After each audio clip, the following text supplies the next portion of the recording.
राम राम साथियों। आप लोग जानते हैं कि 2025 चालू हो गया है। कल नया साल था, लेकिन मैं सोशल मीडिया चला रहा था, फेसबुक कोई भी चीज़, उसमें एक पोस्ट आ रहा था। उसमें लिखा था कि सौर दिवस के वीर गाथा के बारे में कोई लिख रहा था, कोई कुछ ऐसे ही था। जो भीमा कोरेगांव के विजय के बारे में कोई बात लिखा था। ऐसे तमाम पोस्ट थी जो मैंने सोशल मीडिया में देखा। तो मैंने सोचा ये सौर दिवस क्यों है, क्या है, 1 जनवरी को मनाया जाता है, क्यों मनाया जाता है, इसकी असलियत क्या है, कहानी क्या है। तो मैंने जब इसका छानबीन किया, खोजबीन किया, तो पता चला कि इसका महत्व बहुत ही बड़ा है। तो मैंने सोचा कि मेरे जैसे बहुत लोग अभी अनजान होंगे कि इस दिन सौर दिवस क्यों मनाते हैं। तो मैंने सोचा एक वीडियो बनाकर आप लोगों को बताऊं कि इस दिन सौर दिवस क्यों मनाया जाता है। इस दिन दलितों के लिए एक बहुत बड़ा दिन है। क्या है पूरा मामला आप लोगों को बताऊंगा। उसके पहले आप लोगों से निवेदन है, यदि आप लोग हमारे चैनल पर नए हैं तो चैनल को सपोर्ट कीजिए, चैनल को सब्सक्राइब कीजिए। आप लोगों को बता दूं कि महाराष्ट्र जो है, आप लोग जानते हैं मुंबई महाराष्ट्र जो है वो इस टाइम तो बहुत विकसित है। आप लोगों को बता दूं ये कहानी जो है हम लोगों को बहुत पीछे जाकर इसके बारे में पता करना पड़ेगा ये क्या है। मैं आप लोगों को बता दूं आज से 200 साल पहले की बात है, जब अंग्रेज़ों के शासन से पहले की बात है, जब वहाँ पर मराठों का राज रहता था। तो जो मराठों का राज रहता था, आपका राज रहता था, उसके बाद बताया जाता है कि वहाँ पर पेशवा जो ब्राह्मण समाज से आते हैं उन लोगों को पेशवा बताया जाता है। वो लोग मराठा को हराकर वहाँ पर कब्जा कर लेते हैं। पूरा महाराष्ट्र क्या होता है कि पेशवा के अंदर आ जाता है। तो वहीं पर ये कि मामला होता है।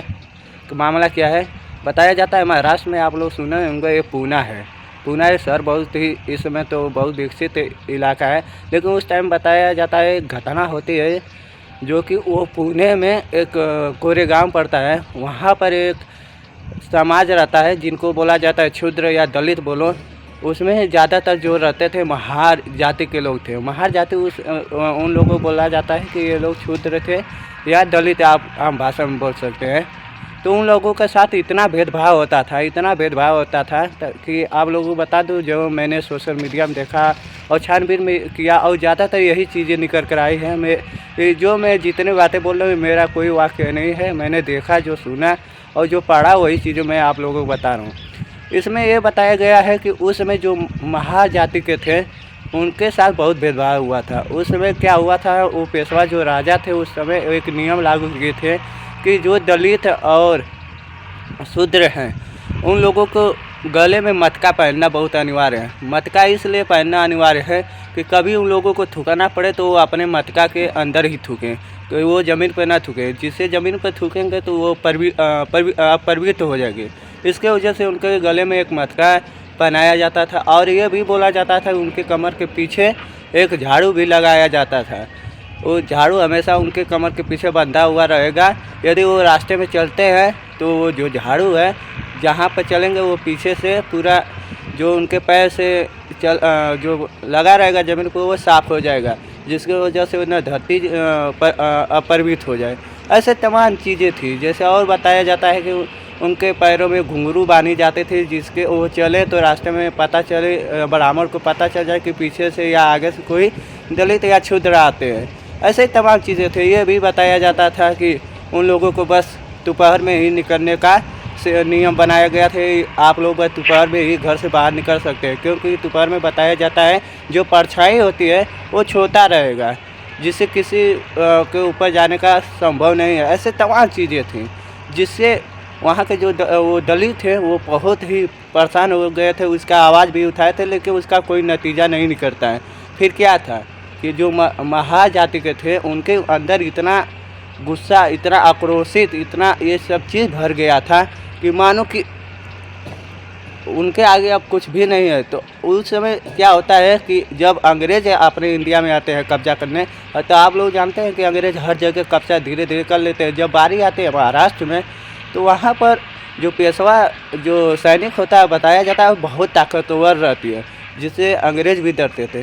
तो लेकिन वो रणनीति आप लोग जानते हैं, सुने भी होंगे, इतिहास में भी सुने होंगे कि उन लोगों की रणनीति की वजह से ही इंडिया में कब्जा किया। जब उन लोगों ने देखा कि वहाँ पर ऊंच और नीच जाति का बहुत भेदभाव है, तो उसी का वो फ़ायदा उठाते हैं और बताया जाता है कि जो महार जाति है उनको अपने सैनिक में शामिल करते हैं और एक रेजिमेंट बनाया जाता है जो महार रेजिमेंट का नाम दिया जाता है, जिसमें बताया जाता है कि 800 सैनिक रहते हैं, जिसमें 300 सैनिक जो होते हैं वो अंग्रेज रहते हैं और 500 सैनिक जो रहते हैं वो महार जाति के रहते हैं। और क्या होता है फिर जो अंग्रेज़ के सैनिक रहती है और पेशवा के सैनिक की लड़ाई होती है, जिसमें बताया जाता है कि महज ये लोग जो महार जो जाति था 800 सैनिक था और सामने बताया जाता है 27,000 सैनिक रहते हैं, जो कि एक बहुत ही भीषण युद्ध होता है, जो कि बताया जाता है कंटिन्यू लगातार 12 घंटे तक ये युद्ध चलता है। जिसमें आप लोग को तो पहले ही मैंने बता दिया कि महार जाति के अंदर तो इतना गुस्सा भरा हुआ था, जो इतना आक्रोशित थे कि उन्होंने 800 सैनिक ही 27,000 सैनिक पर भारी पड़ जाते हैं। जिसके बाद बताया जाता है कि जो पेशवा सैनिक होते हैं उनको घुटने पे आना पड़ता है और पीछे उनको मुड़ना पड़ता है। फिर क्या था कि यही चीज़ जो है ये जो है 1 जनवरी 1818 को ये घटना घटी रहती है, जिसके वजह से इसको सर्व दिवस मनाया जाता है। लेकिन ये चर्चा कब बना, आप लोगों को बता दूँ, मैंने न्यूज़ में देखा कि कुछ साल पहले जब डॉक्टर भीमराव जी इस दुनिया में थे तो बताया जाता है कि डॉक्टर भीमराव अंबेडकर जी एक बार वहाँ जो अंग्रेज़ों के द्वारा उन लोगों का एक विजय स्तंभ बना है पूना में, वहाँ पर वो एक विजय स्तंभ बनाया गया है। इनके जीत के जश्न के ऊपर एक विजय स्तंभ बनाया गया है, जिसमें जो महार जाति के लोग लड़े थे उनका नाम भी लिखा है। तो क्या था कि एक बार डॉक्टर जी अंबेडकर जी वहाँ पर पहुँचे जो विजय स्तंभ पर, तभी से ये चर्चा बन गया और उसी के दिन से जो वहाँ के दलित समुदाय के लोग हैं वहाँ पर अपना एक कार्यक्रम हर साल करते हैं, जो कि अपने पूर्वजों के याद में हमेशा वहाँ पर कार्यक्रम किया जाता है। धीरे धीरे जितने भी दलित लोगों को पता चलता है, जितने भी दलित भाइयों को पता चलता है, तो उस दिन में ये अपने पूर्वजों के याद में ये शौर्य दिवस में मनाने लगते हैं। लेकिन ये चर्चा जब ज़्यादा चर्चे में आया कि आप लोगों को बता दूँ 1 जनवरी 2018 को बताया जाता है कि वहाँ पर एक कार्यक्रम किया जाता है, जहाँ पर वहाँ जो विजय स्तंभ है वहाँ पर एक भगदड़ मच जाती है, पथराव हो जाती है, जिसके वजह से ये चारों ओर चर्चे में बन जाती है, सुर्खियों में बन जाती है, चैनलों में चलने लगता है। क्या होता है कि 1 जनवरी 2018 को बताया जाता है वहाँ पर एक कार्यक्रम होता है, जहाँ पर जो सोशल मीडिया में चल रही है कुछ हिंदू संगठन के बारे में बताते हैं, कुछ लोग बोलते हैं ब्राह्मण थे, कुछ लोग ऐसे तमाम चीज़ें बताते हैं, जो कि उन लोगों के द्वारा वहाँ पर मतलब भगदड़ मचाने के लिए कुछ चीज़ें अजातिक चीज़ें की जाती है, जैसे पथराव किया जाता है, ऐसे तमाम है, जिसमें बताया जाता है कुछ लोग घायल भी होते हैं, कुछ लोगों का डेथ भी हो जाता है।